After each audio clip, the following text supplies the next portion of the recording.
Have you ever found yourself reaching for your partner's phone when they leave the room? That moment of hesitation as your fingers hover over the screen, heart racing, knowing it's wrong but unable to stop yourself. The urge to scroll through their messages, examine their photos, check who they've called. Society tells you it's just insecurity or trust issues, but the truth lies somewhere deeper, somewhere more unsettling, something that challenges everything we thought we understood about love and fear. Because when you check their phone, you aren't simply doubting them. You're confronting something ancient within yourself. And that confrontation doesn't come with rational thinking or logical explanations. It comes with racing thoughts, shaking hands, and a kind of desperate certainty most people never dare to examine. No, you're not crazy. You're human. You're not controlling. You've just encountered something in your psyche that's trying desperately to protect you from what it perceives as imminent emotional danger.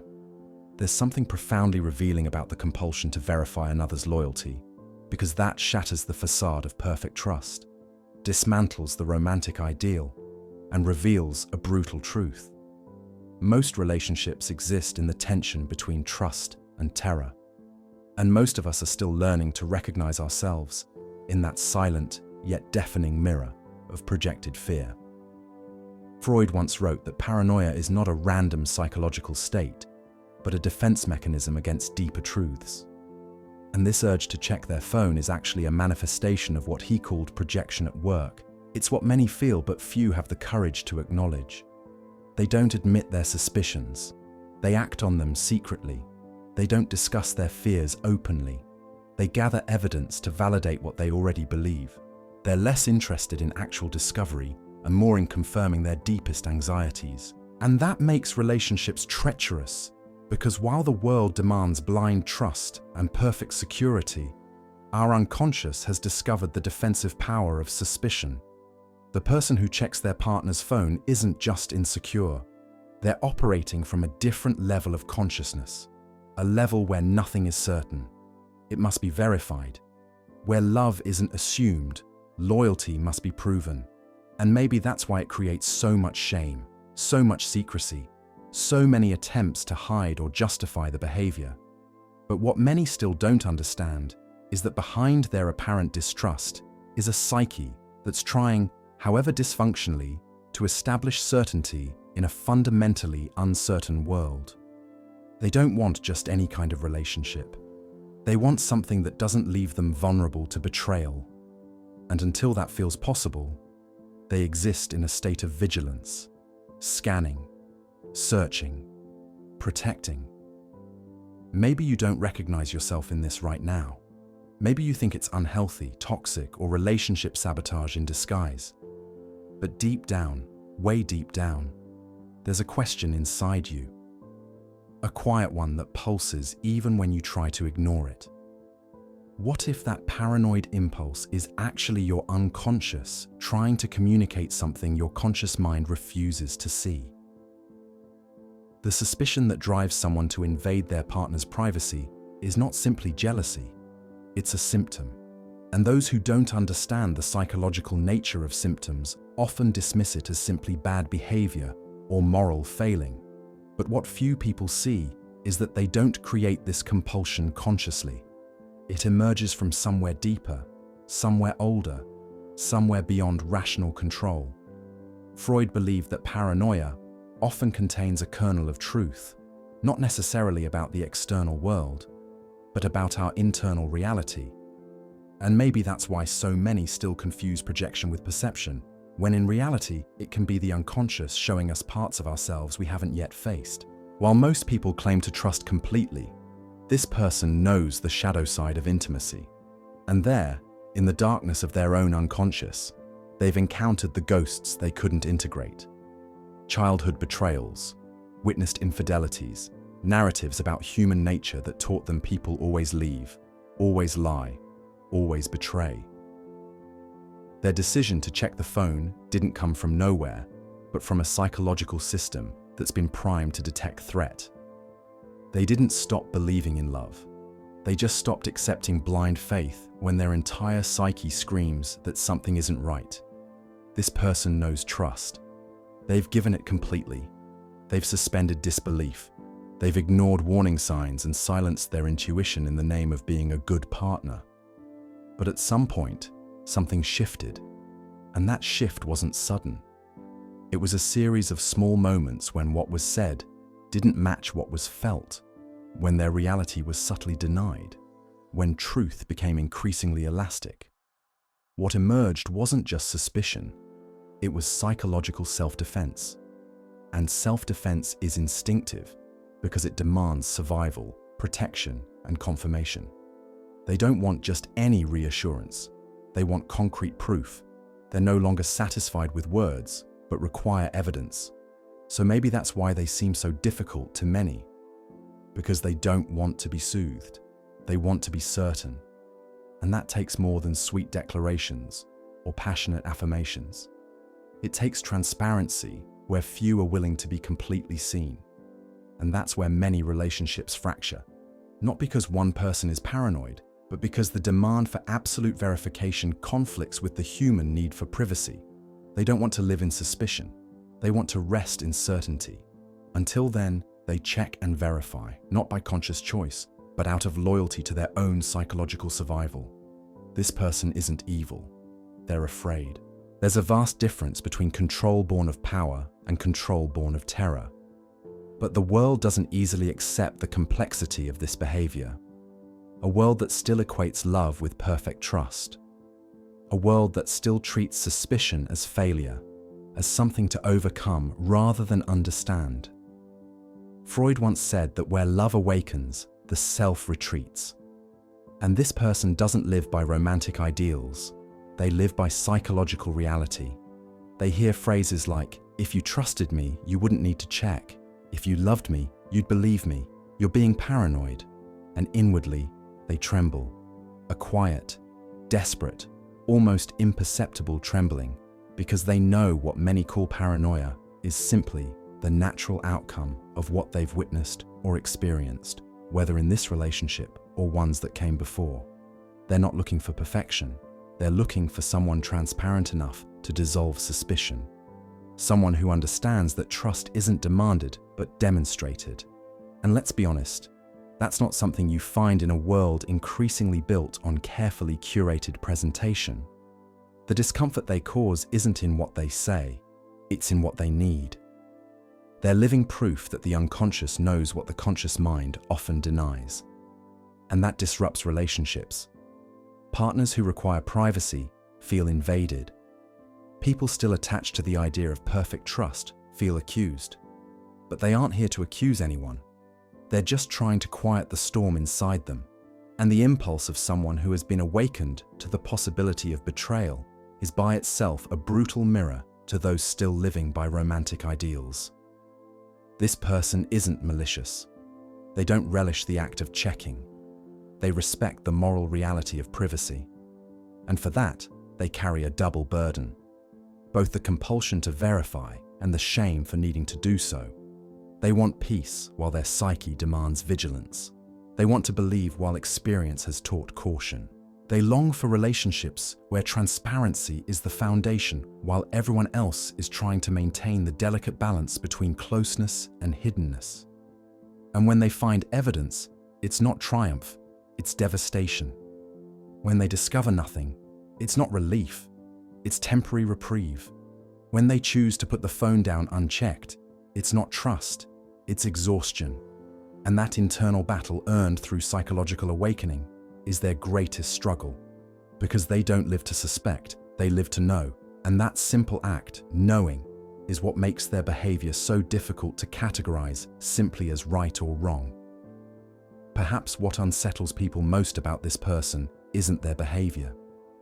It's the psychological truth they represent. Freud taught that civilization exists in the tension between desire and restraint. But what happens when that tension extends to trust itself? It was precisely that question that they've been forced to confront. It wasn't by choice. It was a grueling process of encountering betrayal, facing the reality of deception, and rebuilding a worldview piece by piece. They no longer define relationships through idealism. They experience them through psychological reality, and that changes everything. How many times have you wondered if your suspicion is paranoia or intuition?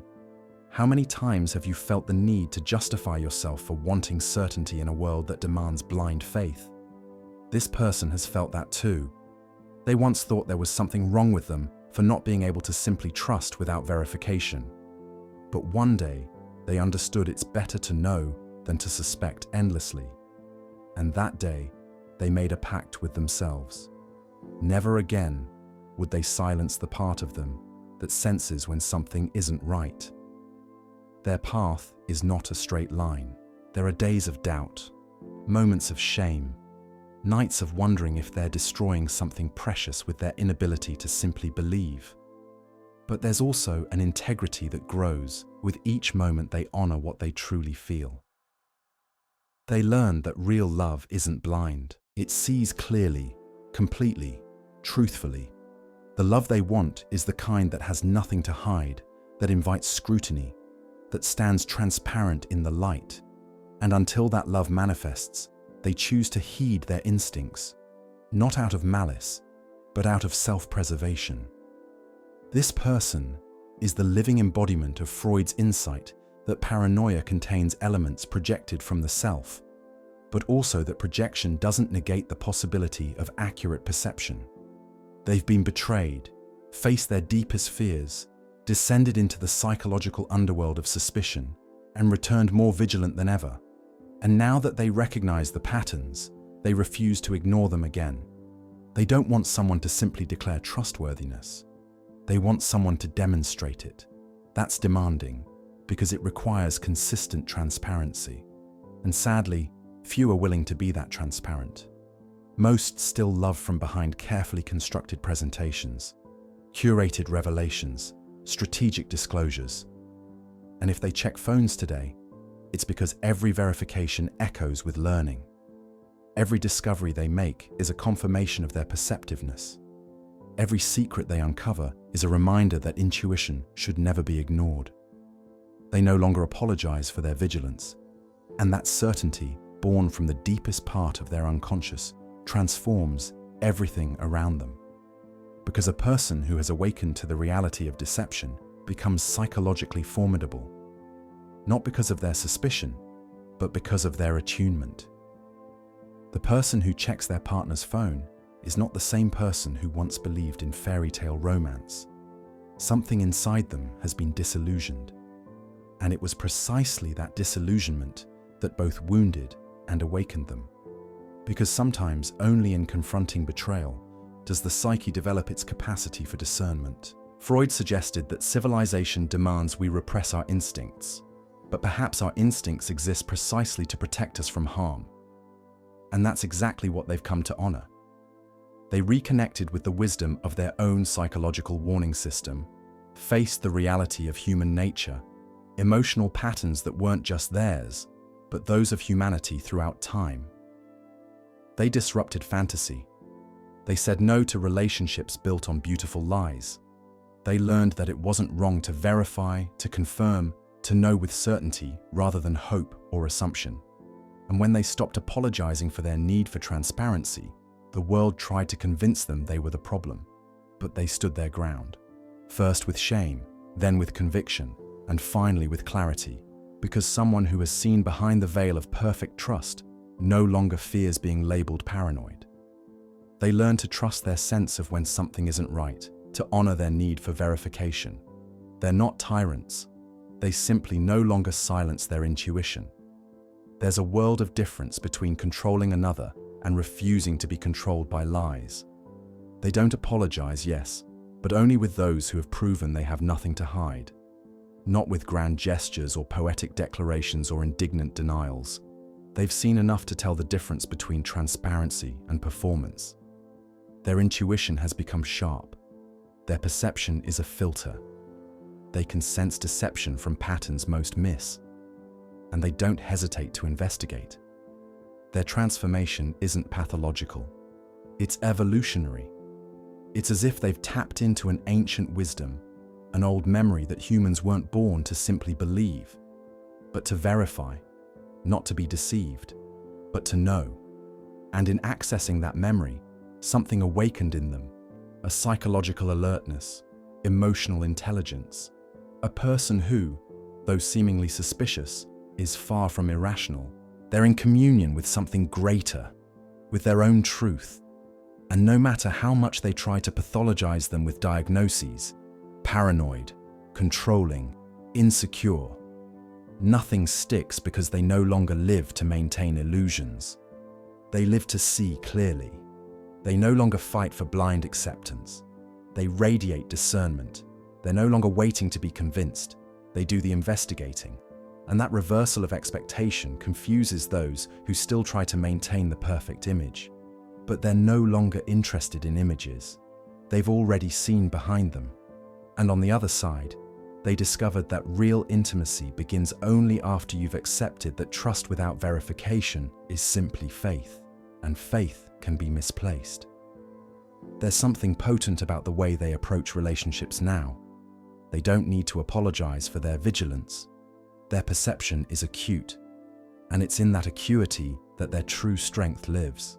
Freud said that what we repress returns in distorted form, and perhaps that's why this person, in choosing to face reality directly, has become someone who can no longer be easily deceived.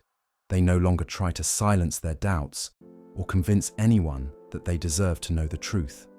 They don't debate their right to certainty because they've learned that psychological safety depends on it. And when that safety feels threatened, they simply verify. They don't engage in elaborate justifications or defenses. They look directly with the dignity of someone who's been deceived too many times to let the same wound happen again. What few people understand is that this person still longs for trust. They still want to believe, to rest, to surrender. But they want it without abandoning their discernment because they've spent too long trying to silence instincts too crucial for the psyche they're trying to protect. Now, they only offer themselves where there's nothing to hide. And that requires a level of maturity that goes far beyond conventional romance. It requires honesty. It requires having faced one's own capacity for deception and still choosing to be transparent. They're not looking for an ideal. They're looking for reality, a connection where there's no manipulation or pretense, where both can be known by each other without the need for investigation or suspicion. And if that seems too much for some, so be it, because they'd rather know than pretend, and to many that sounds like paranoia, but it's really just psychological clarity in its purest form. If something inside you was touched by this exploration, maybe it's because deep down, you too are ready to examine your own relationship with trust and suspicion, a relationship that begins with honoring what you actually feel, a relationship with yourself that acknowledges both your need for certainty and your capacity for faith, a relationship that can't be dictated by social ideals or romantic notions. And if perfect trust hasn't come yet, maybe it's because you first needed to become the person who no longer denies their own psychological reality. And if this message found you at the right moment, or awakened something you forgot was living inside you, then share it with others who might be silently struggling with the same tensions. Because when something speaks to the soul, the least we can do is let it keep resonating within us and through us.